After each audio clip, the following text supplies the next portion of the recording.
Imagine dying 26 times to save a dying world, only to realize the so-called good ending might actually just be the one where you let the darkness win. Yeah, it really completely turns the traditional hero's journey upside down. It really does. Welcome to today's deep dive. We are looking at an absolute masterclass in interactive storytelling today, sourced from this fascinating debate script over on a channel called Z Gaming TV. Right, and the subject of their debate is just so Oh, engaging. totally. They are trying to deduce the true canonical ending of this massive, wildly successful video game called Elden Ring Nightreign. I mean, this is a title that has sold over 5 million copies. And it features 4 entirely distinct endings, which is kind of the crux of the issue here. Exactly.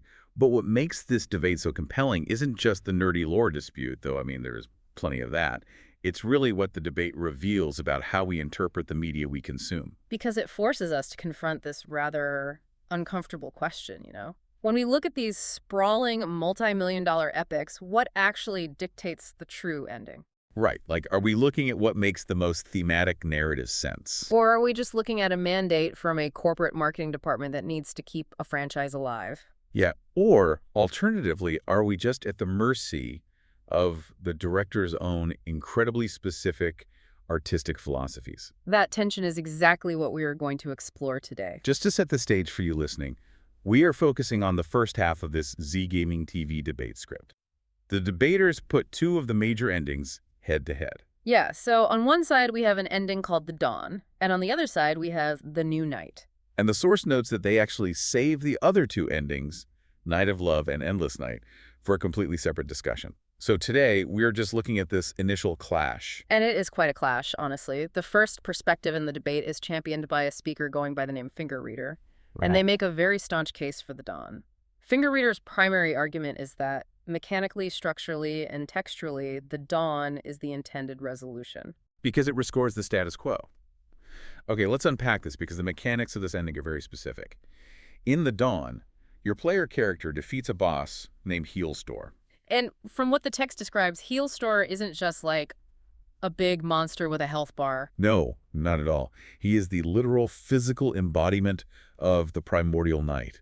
He's the manifestation of eternal consuming darkness. So by defeating him, that darkness is pushed back. Right, and the world, which is known as the lands between, returns to this gray, post-shattering state. Let's contextualize that post-shattering state for a moment, because I think it's vital. Yeah, please do. So the shattering was this cataclysmic event in the game's backstory that fundamentally broke the physical and magical laws of this world. Wow. But during the events of Nightreign, specifically in the region of Limveld, things are even worse. The sky is pitch black. Exactly. However, in the Dawn's closing moments, there is a massive visual shift. The Erd Tree, this colossal, mythical, glowing tree that anchors the world's faith, it actually reappears. Yeah, it is described as showing up as gold at the horizon.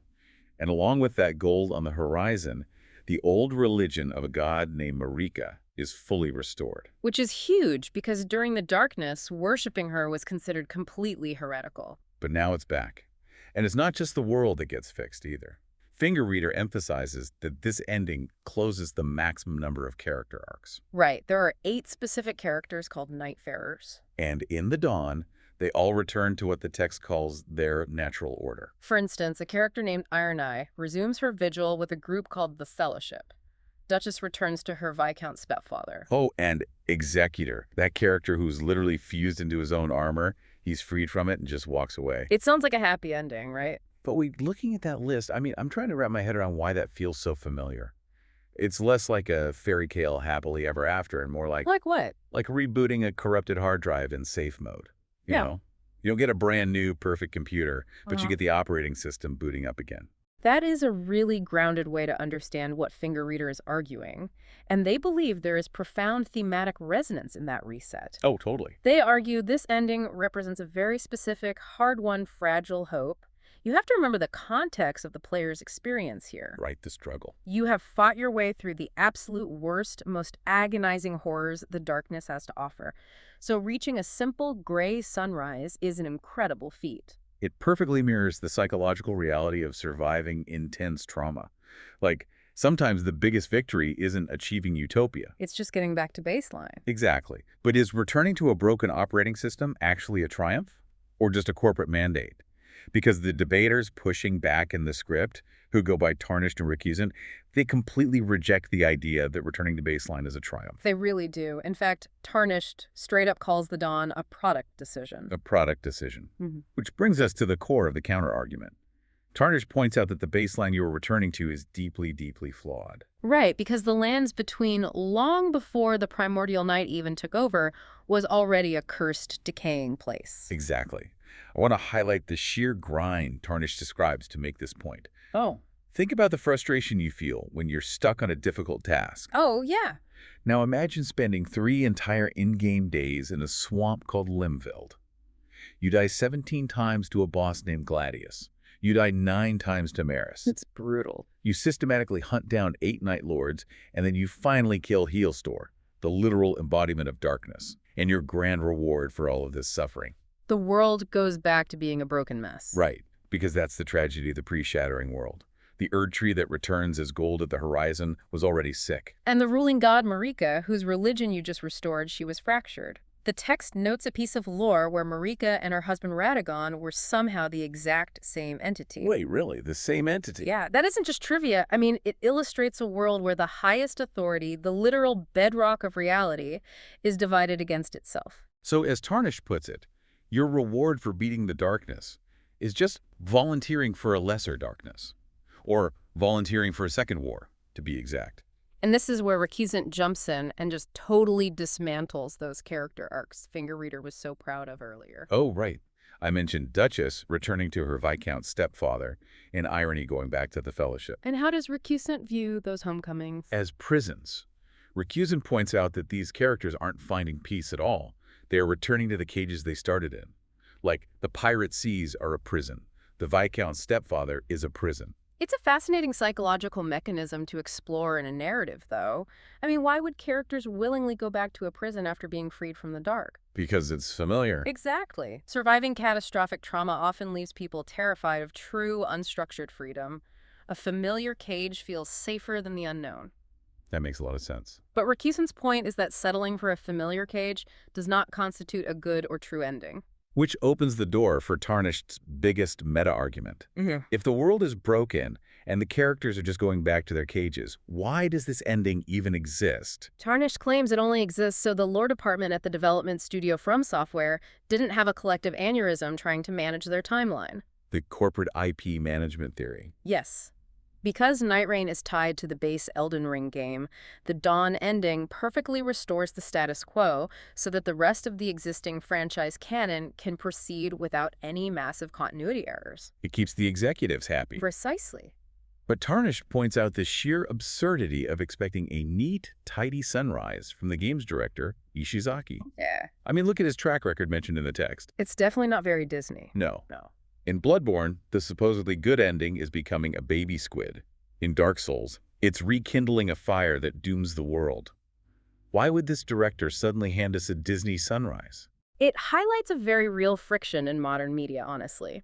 You have the collision of corporate franchise management, which demands a stable, merchandise-able reality, and a creator's artistic track record. Right. And in Nishizaki's case, that track record deals in tragedy, ambiguity, and cycles. So if the Dawn is just a band-aid for the corporate lore department, what does an ending actually driven by this world's grim philosophy look like? Well, that is where Tarnished introduces their preferred ending, the New Night. The New Night. Now, this one is tied to a specific character arc, right? A young man named Wilder. Correct. Wilder is carrying a wound, and he has been hunting the Night Lord since long before the events of the game even started. He is the archetypal-driven warrior. But in his specific ending, after he defeats Healstore, he makes a very different choice. He does. Hold on, I'm still stuck on the mechanics of this choice. Yeah. Because Wilder is the guy with a sword whose entire identity is hunting the dark. Yeah. But in this ending, he defeats Healstore and then just goes to sleep. He doesn't fix the world. He doesn't restore the Erd tree. No, he does not. Instead of the sun rising, a new night begins. But the text describes it as a softer night. A softer night. It is a darkness that will simply rise again whenever the world's cycle demands it. But how does that even work with the base game's lore? I mean, if the sun doesn't rise, the rest of the Elden Ring franchise can't happen? Well, Tarnished defends this using an alternate timeline theory. Oh, I see. They argue that Nightreign diverges from the main lore at that cataclysmic event we mentioned earlier, the Shattering. If it's an alternate timeline, it doesn't owe any narrative debt to the base game. It doesn't have to connect. Right. And that freedom allows the narrative to align with director Ishizaki's actual storytelling philosophy. Which is all about cycles. Right. Precisely. If we connect this to the bigger picture, Ishizaki doesn't write linear stories where evil is permanently vanquished. He writes eras. Yes. Wow. It's a structure very common in certain Eastern storytelling traditions, contrasting sharply with the Western tradition of a definitive final victory. So taming the darkness rather than destroying it? It shows a mature acknowledgement that darkness is a permanent fixture of the world. A fire fades to start an age of dark. A nightmare resets from a new angle. The world breathes in cycles. Here's where it gets really interesting, though. I see the philosophical appeal, but Tarnished's argument for why Wilder's specific ending is the canonical one is what really caught my attention. They bring up this Luke Skywalker versus Han Solo theory. Ah, yeah, I was wondering when we would get to that. It is such a wild comparison. Tarnished points out that Wilder is the default try-me-first protagonist. He's just a guy with a sword. And Rakusin complains that Wilder is boring, that new players just pick him because they want something simple. But Tarnished says that is exactly why he is canon. Boring heroes are the structural center of a story.